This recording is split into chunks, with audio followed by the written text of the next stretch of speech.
ইসলাম দুনিয়া থেকে বিদায় হয়ে যাওয়ার পরে ইসলামও বুঝি দুনিয়া থেকে বিদায় হয়ে যাবে, ইসলাম বুঝি বিদায় হয়ে যাবে।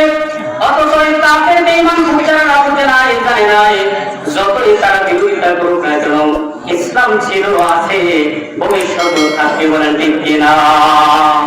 এই জন্য আমাদের ব্যক্তিতে, পরিবারে, সমাজে, রাষ্ট্রে ইসলাম দরকার আছে না নাই?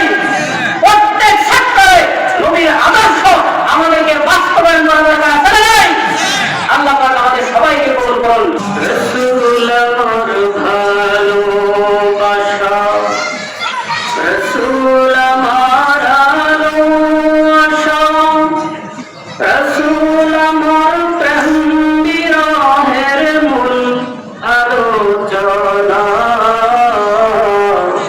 রাসূল আমার কাজে কর্মের অনুপ্রেরণা। আল্লাহুম্মা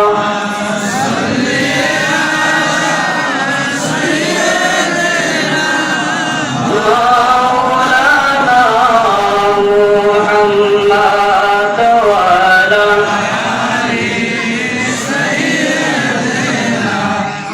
মাওলানা আশাহত জীবন যখন দুর্বিষহ লাগে, আশাহত জীবন যখন দুর্বিষহ লাগে, তখন শুধু মনে পড়ে সোনার মদিনা। রাসূল আমার কাজে কর্মের অনুপ্রেরণা।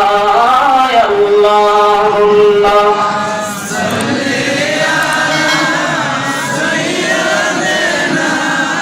মাওলানা মুহাম্মদ ওয়া আলা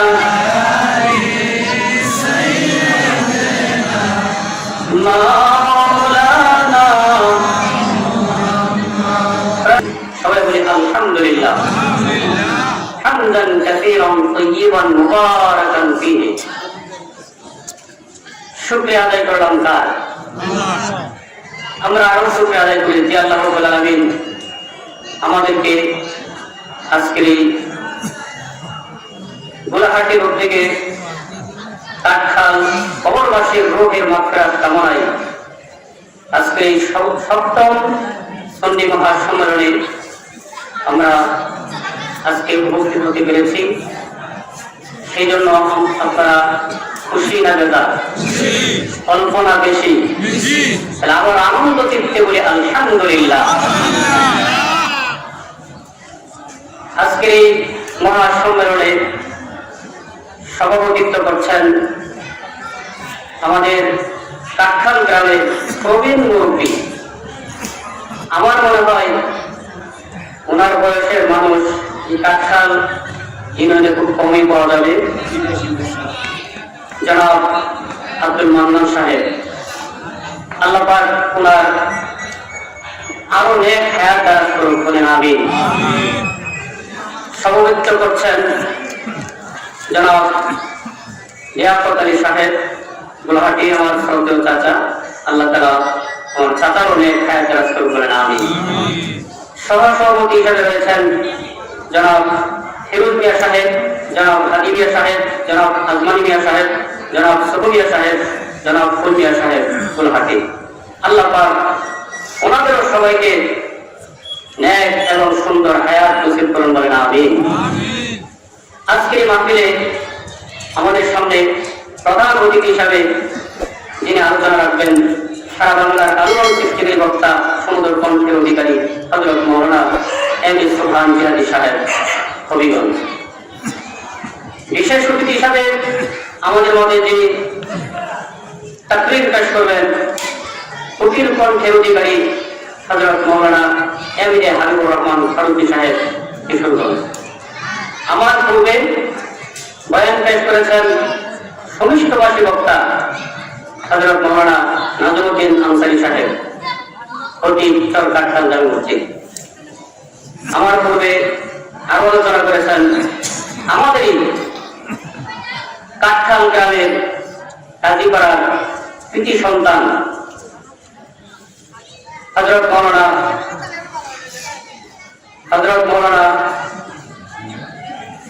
হাফেজ সাদিকুর রহমান সাহেব খতিব বরদায় নয়নপুর জামে মসজিদ আজমিরিগঞ্জ।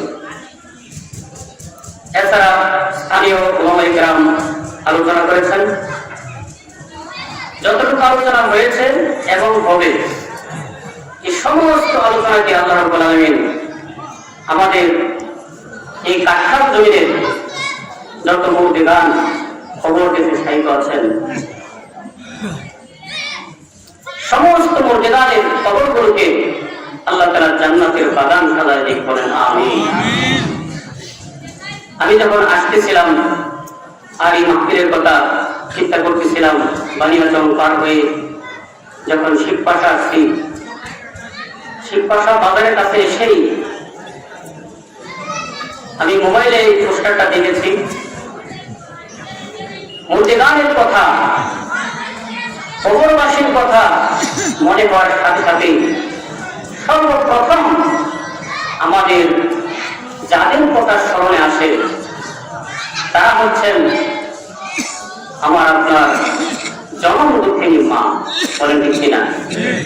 এরপরে স্মরণে আসে আমাদের শ্রদ্ধেয় পিতা, জন্মদাতা পিতা, বাবার কথা স্মরণে আসে। যেই মা, যে বাবা আমাদেরকে মাতার ঘাম পায়ে ফেলে অত্যন্ত পরিশ্রম করে আমাদেরকে মানুষ করার জন্য তারা প্রাণ আমরণ পর্যন্ত চেষ্টা করে গেছেন, সেই মা বাবার কথা চিন্তা করে করতে করতে আমি আসছিলাম যে আসলে আমরা যারা মা হারিয়ে ফেলেছি, আমরা যারা বাবা হারিয়ে ফেলেছি, আমাদের এখন কি করণীয়? আর আমার যুবক ভাইয়েরা, পর্দার অন্তরালে আমার সম্মানিত মা ও বোনেরা, আপনাদেরকেও লক্ষ্য করে কিছু কথা, নবীজির কিছু হাদিস আপনাদেরকে লক্ষ্য করে কিছু পেশ করা হবে। আপনারও আলোচনাগুলো গভীর হবে, খুব মনোযোগের সাথে শুনবেন, কারণ আমি আপনাদের এলাকার ছেলে। যেহেতু হবিগঞ্জে একটা প্রতিষ্ঠানে আমি পাঠদান করছি, সচরাচর আসতে না পারাই আমার উপরে যে একটা হক আছে, এই হকটা কিন্তু আমি আদায় করতে পারছি না। এই জন্য আমি মাঝে মধ্যে ছুটি পাইলে চেষ্টা করি যাতে জমার নামাজ আমি বাড়িতে করতে পারি, ইচ্ছা করি, অথচ ওইখানে আমারও মসজিদ আছে। তারপর আমি চেষ্টা করি বছরে একটা দুইটা জমা বাড়িতে পড়ার, যাতে করে আমি আল্লাহ পাক যে বলছেন, আল্লাহ রাব্বুল আলামিন জানাই দিয়েছেন, ইয়া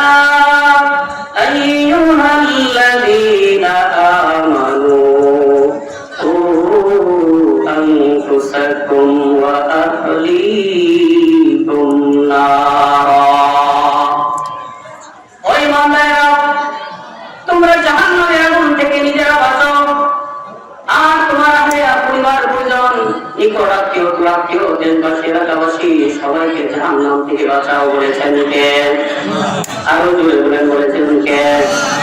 আমি শুধু আল্লাহর হুকুম মানলাম, আপনি শুধু আল্লাহর হুকুম মানলেন, নবীর সুন্নাত আদর্শ মানলেন, আর আপনার ছেলে, আপনার মেয়ে, আপনার ভাই, আপনার ভাই ভাতিজা যারা আছে এরা কোনো খোঁজ খবর নাই, তাহলে কিন্তু আল্লাহর দরবারে আমাকে আপনাকে অবশ্যই আসামি কাজ করায় দাঁড়াতে হবে। যেই কথাটা বলতেছিলাম, কবরবাসী রূহের মাগফিরাত, এই কথাটা শোনার সাথে সাথে আমার হৃদয় কেঁদে উঠল, এমন ভাবে কেঁদে উঠল, হায় রে হায়, আজকে তো মা নাই, বাবাও নাই। যে মা এক পলক না দেখলে, এক সেকেন্ড যদি আমার আওয়াজ না শুনতো, এক সেকেন্ড আমার কণ্ঠ না শুনলে মা পাগল হয়ে যাইতো, জানালার মধ্যে বাইরে বাড়ি শুরু করতো, ও হুসাইন কই, হুসাইন কই, লম্বা বাইরে বাড়ি করতো।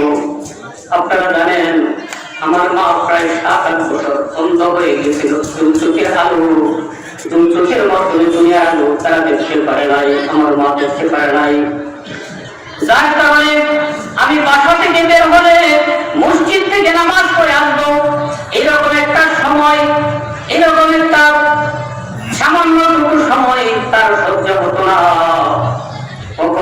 কোথায় ফিরবো? আমি চিন্তা করতেছি আমার আপনার মতো আমরা যারা এতিম হয়ে গেছি, যারা মা হারিয়ে ফেলেছি, বাবা হারিয়ে ফেলেছি, একটিবারের মতো আমার আপনার কানের মধ্যে আর নিজের নাম ধরে কেউ আর আমাদেরকে ডাক দেয় না। বলে ঠিক কিনা? কেউ আমাকে আপনাকে আর মা মা বলে ডাক দিবে না, বাবা বলে ডাক দিবে না, ছেলে বলে ডাক দিবে না। আজকের মাহফিল থেকে আমরা ওই সমস্ত আমাদের যাদের মা নাই, আমাদের যাদের বাবা নাই, দাদা নাই, দাদি নাই, আমাদের চাচা চাচি, আমাদের নানা নানি, যত আত্মীয় স্বজন কবরবাসী হয়ে গেছে, ওই সমস্ত কবরবাসীর জন্য বেশি করে দোয়া করা দরকার আছে না নাই? তাদের কোন কৌশলে কিভাবে দোয়া করলে আল্লাহ পাক দোয়া কবুল করেন, এই বিষয়গুলো আমাদের জানা দরকার আছে না নাই? ও আমার যুবক ভাইয়েরা, ও আমার প্রাণের ভাইয়েরা, ও আমার মায়েরা, আমার বোনেরা, যাদের ভাগ্যবতী ভালো, যাদের মা এখনো বেঁচে আছে, যাদের বাবা এখনো বেঁচে আছে, তাদের ভাগ্য যে কত ভালো। যারা মা হারিয়েছি, বাবা হারিয়েছি, তারাই বুঝতে পারি আমাদের ঘরটা বাড়িটা একেবারে বিরানভূমি হয়ে গেছে। মা হারাতে বাড়ি, বাবা হারাতে বাড়ি, ওই বাড়িতে টুকরে পড়ে দেখা যায়, মনে হয় যেন আমার কিছুই নাই, মনে হয় যেন সবকিছু শূন্য হয়ে গেছে। যার মা নাই, দুনিয়াতে যেন তার কেউ নাই, যার বাবা নাই, তার মাথার উপর থেকে যেন একটা বিরাট ছায়া দূর হয়ে গেছে। ঠিক কিনা বলেন? এই জন্য ভাইয়েরা আমার, বাবারা আমার, আসুন যাদের মা, যাদের বাবা এখনো জীবিত আছে, তাদের কি হক রয়েছে, কি অধিকার রয়েছে, এই বিষয়ে আমি আপনাদের সামনে কিছু পেশ করতে চাই। যারা মা হারিয়েছি, বাবা হারিয়েছি, আমরা যারা বাবা হারিয়েছি, মা হারিয়েছি, তারা তো পুরা কপাল, আর কোনদিন জন্মের মতো কাঁদলেও আমরা মা বাবা ফিরে পাবো না। কিন্তু যাদের মা আছে, বাবা আছে, ওই সমস্ত মা বাবাদের খেদমত করলে আপনার ভাগ্য খুলে যেতে পারে। আর যাদের বদনসিব মা আছে, বাবা আছে, কিন্তু বউয়ের কারণে, বউয়ের কথা শোনার কারণে মায়ের সাথে বাবার সাথে খারাপ আচরণ করে, এই জাতীয় মানুষ বাংলাদেশে আছে না নাই? আছে না নাই?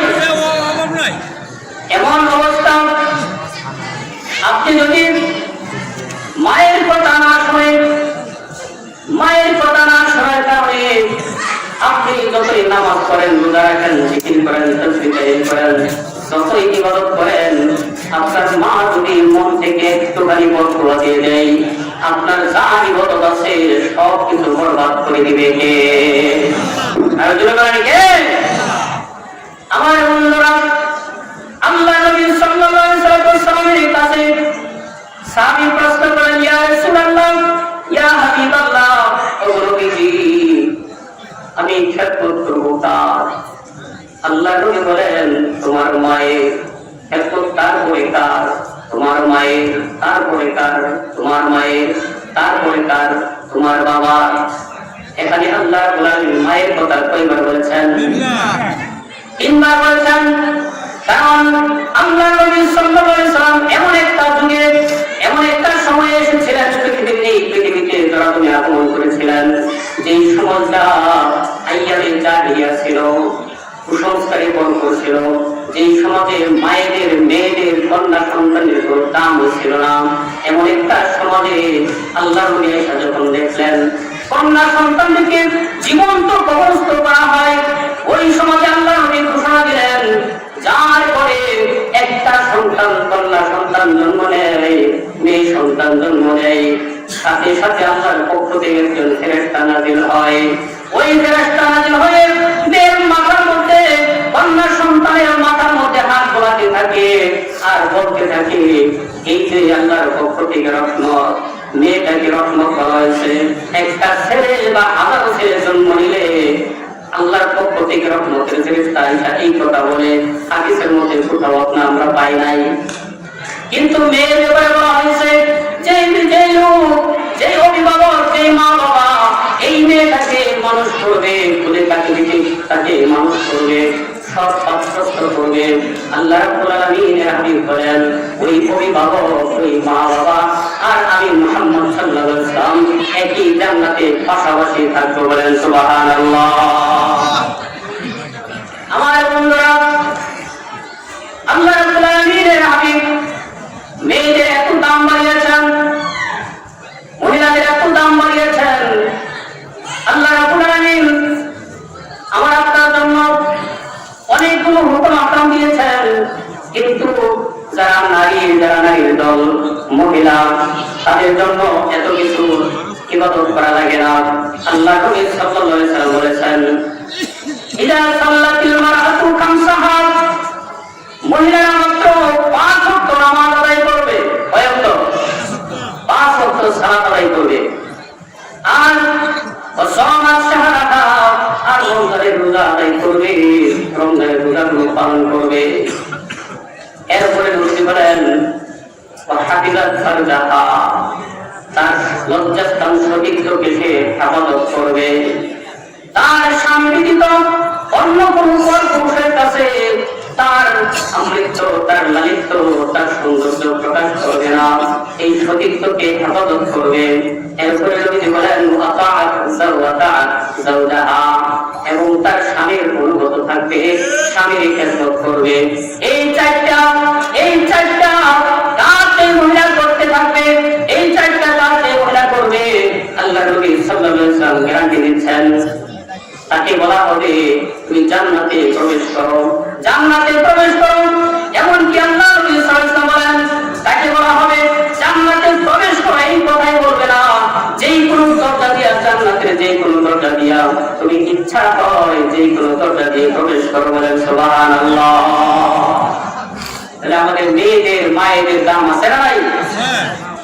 ওই মায়ের মনে যারা কষ্ট দিলে যুবক, ও আমার যুবক ভাইরা, এই মায়ের মনে যারা কষ্ট দিবে, এই মায়ের মনে কষ্ট দেওয়ার কারণে আল্লাহর ওলি হওয়া সত্ত্বেও মায়ের মনে কষ্ট দেওয়ার কারণে আল্লাহ রাব্বুল আলামিন তাকে লাঞ্ছনা অপদস্থ করে ছাড়েছেন। হাদিস থেকে কি ঘটনা শোনাচ্ছি। আল্লাহর ওলি ইবনে জুরাইশ, নাম কি? ইবনে জুরাইশ, সবাই বলে নাম কি? ইবনে জুরাইশ একজন জবরদস্ত আল্লাহর ওলি, নির্জনে একটি কুঁড়েঘর বানিয়ে তিনি ইবাদত করছেন। দুনিয়ার বাইরে আমার সাথে তার সম্পর্ক নাই, একনিষ্ঠভাবে আল্লাহ তাআলা ইবাদত করে। একদিন তার মা তার কাছে গিয়ে ডাক দিল, জুরাইশ, কিন্তু ওই মুহূর্তে তিনি নামাজে দাঁড়ানো ছিলেন। কোথায় ছিলেন? নামাজে দাঁড়ানো ছিলেন। নামাজে থাকার কারণে তিনি মায়ের ডাকে সাড়া দিতে পারেন না। মা ফিরে আসলেন, পরের দিন আবার গেলেন, ওই ইবনে জুরাইশ ডাক দিলেন। দেখা গেল ওই দিনও তিনি নামাজের মধ্যে দাঁড়ানো। কোথায়? নামাজের মধ্যে দাঁড়ানো। পরের দিন আবার গেলেন, যাওয়ার পরে ওই ইবনে জুরাইশ তিনি ওই দিনও নামাজের মধ্যে দাঁড়ানো, মায়ের ডাকে সাড়া দিতে পারে নাই। মা মনের মধ্যে একটু কষ্ট পেয়ে গেছে, কিন্তু ইবনে জুরাইশ তো খবর নাই, জানে না, তিনি তো আল্লাহর ইবাদতে মশগুল। পরক্ষণে দেখা যায় কিছুদিন পরে হঠাৎ করে তার শরীরের ভিতরে একটা বেশ্যা নারী প্রবেশ করেছে। ওই নারী প্রবেশ করে তার দিকে প্রলোভন দেখাইতেছে, তার দিকে আকৃষ্ট করার চেষ্টা করছে, কিন্তু ইবনে জুরাইশ আল্লাহর ওলি কোন বড় নারী থেকে তিনি কিছুতেই দৃষ্টি ফেরাইতে পারেন না। বলেন ঠিক কিনা? যারা ইমানদার মুসলমান তারা কোনদিন বড় নারীর দিকে চোখ তুলে তাকাইতে পারে না, কারণ আল্লাহ বলেন, কুল্লিল মুমিনিনা ইয়াগুদ্দু মিন আবসারিহিম। নবী, ও আমার হাবিব, আমার বন্ধু, আপনি মুমিন পুরুষদেরকে বলে দিন তারা যেন তাদের চক্ষুকে নিচের দিকে নামায় রাখে। আগে বলা হয়েছে পুরুষের ব্যাপারে যে শুধুমাত্র আপনি মহিলাদের দোষ দিবেন না, পুরুষকে বলা হয়েছে আপনার চক্ষুকে, আপনি রাস্তা দিয়ে হাঁটতে গেলে এদিক সেদিক তাকাবেন না, উপর দিকে এদিক সেদিক কেন তাকাবেন? আপনি মহিলাদের দিকে কেন তাকাবেন? আপনাকে বলেছে আগে নিজের সংযত হওয়ার জন্য, এরপরে বলছেন মহিলাদের কথা। ও আমার মায়েরা,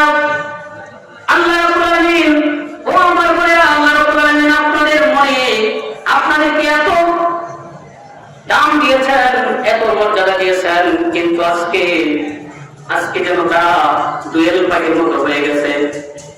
দুয়েল পাখিরে আমরা বলি জাতীয় পাখি, ঠিক না? আমাদের বাংলাদেশের জাতীয় পাখি নাম কি? কিন্তু আসলে কি দুয়েলে জানেন পাখি কি জানেন? আমরা কিন্তু তাকে জাতীয় মর্যাদা দিয়ে বসে গেছি, কিন্তু পাখি কিন্তু কিছুই জানে না।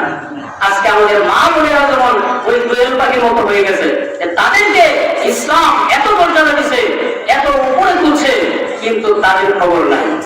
অনেক মহিলা আছে নামাজ রোজা মোটামুটি রাখতে পারে, কিন্তু নামাজের বেলা গাফলে কি আছে না নাই?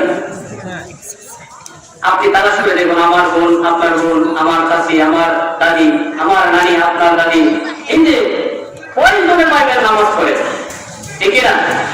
কয়েকজনের ঠিক মতো পর্দা পালন করে। এই জন্য যে মায়েদেরকে আল্লাহ রাব্বুল আলামিন এত মর্যাদা দিয়েছেন, ওই মায়ের মর্যাদা না বোঝার কারণে আজকে আমাদের সমাজে, আমাদের পরিবারে বিভিন্ন বিশৃঙ্খলা আছে না নাই? ইবনে জুরাইর তিনি তো ওই মহিলাটিকে ব্যবসার দিকে দৃষ্টিপাত করে নাই। পরিশেষে ওই মহিলা, ওই ব্যবসা নারী কিছুদিন পরে বাদশার কাছে গেল,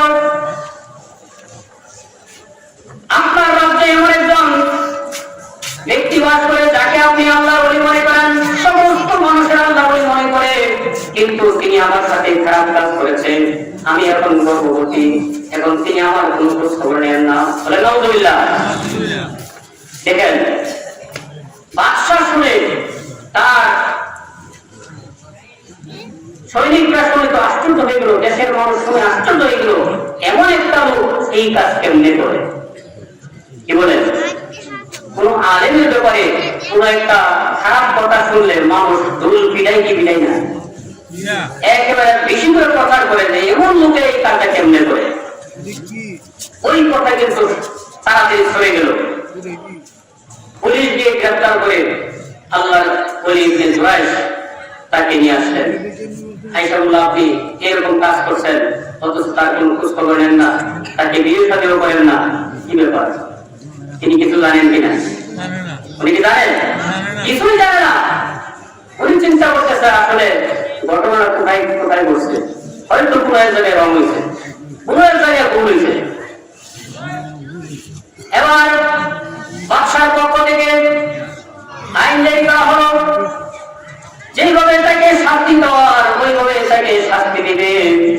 এর পূর্বক্ষণে তিনি বলতেছেন, ও বাদশা সাহেব, রাজা মহোদয়, আমি আপনার শাস্তি মেনে নেব, কিন্তু তার আগে আমার মায়ের সাথে একটু দেখা করতে হবে। যেই জনমটুকুনির মা আমাকে লালন পালন করেছে, ওই জনমটুকুনি মায়ের কাছে আমি একটু যেতে চাই। তারপরে তার হাত করা পরিয়ে তাকে পুলিশ দিয়ে তার বাড়িতে পাঠানো হলো। মায়ের সামনে যাওয়ার পরে মা যখন ছেলের হাতে হাত করা দেখলো, মায়ের মনের ভিতরে দরদ আছে না নাই? আর দরদ আছে না নাই? ওই মা কোন সময় বদ্ধ করেছে, মায়ের কোনো খবর নাই, মায়ের কোনো স্মরণই নাই। এই জন্য তিনি চিৎকার মেরে হাওমাও করতেছে, কি বাবা, তোমার হাতে হাত করা কেন? পুলিশ কেন? কারণটা কি? ও আমার মা, আমি আপনার কাছে এসেছি, এই ঘটনা ঘটছে, আমার বিরুদ্ধে মামলা হয়ে গেছে, আমার বিরুদ্ধে নালিশ হয়ে গেছে। মা গো মা, একটু স্মরণ করে দেখো তো, তোমার পক্ষ থেকে কোনো বদ্ধ আমার উপরে দেওয়া আছে কিনা? মা বলতেছে, না রে বাবা, আমি তো তোমাকে এরকম কোনো বদ্ধ দেই নাই। ও আমার মা, আপনি একটু ভালো করে খেয়াল করুন, আপনি একটু ভালো করে খেয়াল করুন, আমার উপরে আপনার কোনো বদ্ধ আছে কিনা? তখন মা স্মরণ করতে করতে ওই দিনের কথা স্মরণ করলো। বাবারে, আমি তো তোমার কাছে 3 দিন দিয়েছিলাম, তুমি আমার কাছে সাড়া না দেওয়ার কারণে মনে মনে একটু বিরক্ত হয়েছিলাম, আর তোমার প্রতি মনে একটা বদ্ধ করেছিলাম, তাই বলে আমি আপনি মা হওয়ার কারণে, আপনি মনে মনে বদ্ধ করার কারণে ওই তো আমার উপরে পড়ে গেছে, আজকে আমি মুসিবতে পড়ে গেছি। বাবারে, এখন আমি কি করবো? মা তো আহ্বান করে চিৎকার শুরু করলো। ও আমার মা, চিৎকার না করে যাই না বলে দাঁড়াইয়া আপনি যদি আল্লাহ পাকের কাছে আবার দোয়া করতে পারেন, মা কাজের জন্য কবুল করেন কে? আল্লাহ রাব্বুল আলামিন মায়ের দোয়া, মা বাবার দোয়া সন্তানের জন্য কবুল করেন। কিভাবে কবুল করেন একটু ভালো করে খেয়াল করুন। আজ থেকে 26 থেকে 27 বছর আগের একটা ঘটনার কথা স্মরণ করে গেল। যখন কাটালচা মাদ্রাসায় পড়তাম, আমাদের বড়হাটের শাহ হুজুর, উনি লাইন পাশা থেকে কাটালচা আসছিলেন। উনি একটা বাস্তব ঘটনা বলছে। লাইন পাশা এক ছেলে, উপযুক্ত ছেলে, মায়ের সাথে তর্ক করে মাকে অনেক বকাঝকা করছে। আর মা রাগ করে বলছে, তোর জবানে আল্লাহ ঠাডা ফেলা। এটা বলার পরে ওই ছেলেটা আমিরগঞ্জের বাজারে যাবে। আমিরগঞ্জে যাওয়ার আগে একটা খাল ছিল আগে, এখন আছে কিনা জানি না। ওই খালের এখানে গিয়ে প্রস্তাব করতে বসছে। হুজুরে জানে কেমনে পরে বলবেন, দেখেন প্রস্তাব করার পরে সে প্রস্তাব থেকে উঠতে পিছন দিক থেকে আরেকজনে ডাক দিছে, এই তুমি কোথায় যাইবা, বাজারে নাকি বাড়ি যাইবা? এখন দেখে সে কথা বলতে পারে না, তার জবান, সে মুখ লাগাইতেছে ঠিক, আমাদের মতো মুখ লাগাইতেছে ঠিক, কিন্তু তার জবান থেকে কোনো শব্দ আসতেছে না। হুজুর আমাদেরকে বলছে, দেখো এই ছেলেটা তখন আর বাজারে যায় নাই, সে সরাসরি বাড়ি থেকে আসছে, আইসা মায়ের কাছে, এই এখন তো বুবার মতো হয়ে গেছে, মায়ের কাছে এসে যখন এরকম কিছু করতেছে, মা তো বলে, কি বাবা তোমার কি হয়েছে? কিন্তু সে জবান ফুটে কথা বলতে পারতেছে না। এবার মায়ের মুখে আবার উল্টা দরদ আছে না নাই? যদিও মা রাগ করে দেওয়া করছিল যে তোর জবানে ঠাডা করুক, আল্লাহ পাক কিন্তু ঠাডা ফালাই দিছে। এবার মা তো চিৎকার করে বলছে, হায় হায় আমার ছেলে কি হলো, কি হলো? ওদের বলতেছে, ওই মা ছেলেটাকে নিয়ে আমাদের লাইন পাশে মাদ্রাসায় আসছিল, তখন হুজুর থেকে জড়ো করে বলতেছে, হুজুর এই ঘটনা, এখন আমি কি করতাম? তখন হুজুর আবার এই পরামর্শ রাখছিল যে আপনি যাই নামাজের নামাজ পড়ে আল্লাহর দরবারে আপনি কান্নাকাটি করেন। আপনার এই ছেলের জবানের ঔষধ দুনিয়ার কোনো ডাক্তার দিতে পারবে না, দুনিয়ার কোনো প্রেসক্রিপশনে আপনার ছেলের চিকিৎসা হবে না, যত না পর্যন্ত আসা আজিম থেকে আপনি মায়ের দোয়া আপনার ছেলের জন্য কবুল না হবে। বলেন সুবহানাল্লাহ। ইবনে জুরাইজ রাহমাতুল্লাহ আলাইহি তিনি চলে গেলেন রাজার দরবারে, আর মা কাঁদতেছে, কেঁদে কেঁদে আল্লাহর দরবারে কান্নাকাটি করে দোয়া করতেছে। ওইদিকে ওই মহিলাকে, বেশ্যানারীকে দরবারে হাজির করা হলো। এবার ওই মহিলা আসার পরে আল্লাহর ওলি ইবনে জুরাইজ তিনি বলতেছে, সারা অঙ্গুলি তার দিকে ইশারা করে বলতেছে, ওই মহিলা তুই সত্য করে বল, তোর সাথে এই কাজ কে করেছে, তোর পেটে সন্তান কি করে আসলো? আল্লাহর ওলি ইবনে জুরাইজ যেই মাত্র ইশারা করলো, সাথে সাথে মহিলা আর সত্যকে গোপন করতে পারে নাই, সত্যকে গোপন করে লুকাইতে পারে নাই। সে তথ্যকে বলে দিল যে আমি অমুক রাখালের সাথে অমুক কাজ করেছি। বলেন নাউযুবিল্লাহ। শুধু তাই নয়, এই মহিলা যখন প্রসব করলো, সন্তান যখন হলো, ওই সন্তান ইবনে জুরাইজের পক্ষে কথা বলেছিল। বলেন সুবহানাল্লাহ, সুবহানাল্লাহ, আলহামদুলিল্লাহ, লা ইলাহা ইল্লাল্লাহ, জোরে সুবহানাল্লাহ, আলহামদুলিল্লাহ, লা ইলাহা ইল্লাল্লাহ, সুবহানাল্লাহ, আলহামদুলিল্লাহ, লা ইলাহা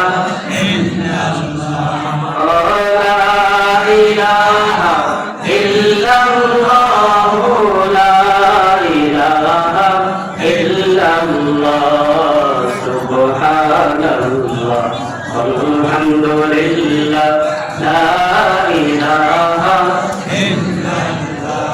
ওগো তুমি এ ধরনের শ্রেষ্ঠ নিয়ামত, তোমারই কত তলে রয়েছে জান্নাত।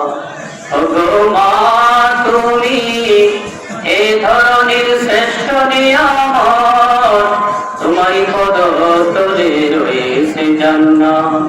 তোমারই পদতলে রয়েছে জান্নাত।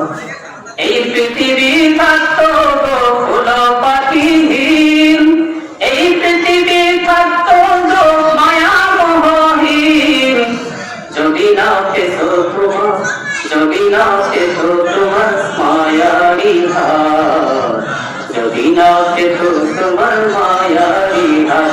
ওগো মা তুমি, আল্লাহ বলেছেন ইয়া আইয়ুহাল্লাযীনা আমানু দুখুলু ফিস-সিলমি কাফা। ও ঈমানদাররা, তোমরা ইসলামে পুরোপুরি সম্পূর্ণভাবে ইসলামে প্রবেশ করো। ওয়ালা তাত্তাবিউ খুতুওয়াতিশ শাইতান, আর তোমরা শয়তানের পদাঙ্ক অনুসরণ করো না, কারণ শয়তান আমাদের প্রকাশ্য দুশমন নাকি শত্রু নাকি বন্ধু? আরো জোরে বলেন, শয়তান আমাদের দুশমন নাকি বন্ধু? আল্লাহ বলেন শয়তান হচ্ছে তোমাদের প্রকাশ্য দুশমন। এই জন্য আমরা শুধুমাত্র কিছু মানবো কিছু না, একদিকে মানবো একদিকে ছাড়বো না। আল্লাহ আমাদেরকে হুকুম দিচ্ছেন, আমাদেরকে সমস্ত হুকুম আকাম মানতে হবে তার। আর আল্লাহ নবী সাল্লাল্লাহু আলাইহি ওয়াসাল্লামের ব্যাপারে আল্লাহ পাক বলছেন, আমার নবী যা দিয়ে এসেছেন তা তোমরা গ্রহণ করো, আর যা থেকে নিষেধ করেছেন তা থেকে তোমরা বিরত থাকো। এই জন্য আজকে গতকালকে ফেসবুকে একটা পোস্ট দেখলাম, মামলা কোন এক নেতা আমার নবীকে নিয়ে কোরআনকে নিয়ে কটাক্ষ করেছে। কোরআন নাকি একটা বাউটাবাজি কিতাব বলে, নাউযুবিল্লাহ। যে বাংলার মুসলমান, এই ৯৭% মুসলমানদের দেশে যারা নবী নিয়ে কটাক্ষ করে, কোরআন নিয়ে কটাক্ষ করে, ইসলাম নিয়ে কটাক্ষ করে, ওই সমস্ত মুসলমানদের, ওই সমস্ত নামদারি মুসলমানের বাংলার জমিনে তাদের ঠাই জায়গা হওয়ার কথা না বলে ঠিক কিনা? কারণ বাংলাদেশের মুসলমান ঘুম থেকে আগান শুনে ঘুম ভাঙে, আবার আগান শুনে সেদিক ফিরে যায় বলে ঠিক কিনা? সেই মুসলমানদের দেশ হবে কোরআনের দেশ, মুসলমানদের দেশ হবে ইসলামের দেশ। এই জন্য সাবধান, যারা ইসলামের সাথে টক্কর লাগতে আসো তোমরা নিজেরাই হারিয়ে যাবে বলে ঠিক কিনা? তারা চেয়েছিল ইসলামকে দুনিয়া থেকে বিদায় করে দিতে, নবীর আদর্শকে বিদায় করে দিতে। তারা বলাবলি করতো, হায় রে হায়, মুহাম্মদ সাল্লাল্লাহু আলাইহি ওয়াসাল্লামের তো সন্তান নাই, ছেলে হওয়ার পরে মারা যায়, শুধু মেয়ে, একটা ছেলেও জীবিত নাই। তারা মনে করতো ছেলে না থাকার কারণে মুহাম্মদ সাল্লাল্লাহু আলাইহি ওয়াসাল্লাম দুনিয়া থেকে বিদায় হয়ে যাওয়ার পরে ইসলামও বুঝি দুনিয়া থেকে বিদায় হয়ে যাবে, ইসলামও বুঝি বিদায় হয়ে যাবে। অথচ কাফের বেঈমান যারা বুঝে নাই, জানে নাই, যতই তারা বিরোধিতা করুক না কেন, ইসলাম ছিল, আছে, ভবিষ্যতেও থাকবে বলেন ঠিক কিনা? এই জন্য আমাদের ব্যক্তিতে, পরিবারে, সমাজে, রাষ্ট্রে ইসলাম দরকার আছে না নাই?